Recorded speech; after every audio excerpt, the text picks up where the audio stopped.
દેવકી અને વસુદેવજી મથુરામાં રહેતા હતા.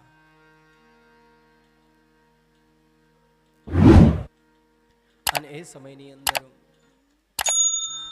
ભગવાન પોતાની અટારીમાં ઊભા છે અને આખું મથુરાને જોવે છે. ઊભા જોવે છે એટલે ઉદ્ધવજીનો પ્રવેશ થયો. કૃષ્ણના મિત્ર છે. ઉદ્ધવને જોઈ ઉદ્ધવ કૃષ્ણની સામું જોવે, કૃષ્ણને કહે છે કે આજ તમારું મુખારવિંદ કંઈક અલગ જવાબ આપે છે. કેમ ઉદાસ દેખાવ છો? આજે તમારે અંદર ઉદાસીનતા કેમ છે?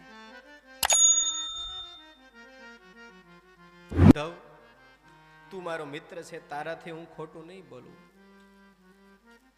સાચી વાત કરું ને, મામા કંસને મારી આ પ્રજાને સુખ આપ્યું, રાજાનો હું આ રાજ્યનો રાજા બન્યો હું, પણ મને હજી સુધી મારી મા યશોદા ભૂલાઈ નથી.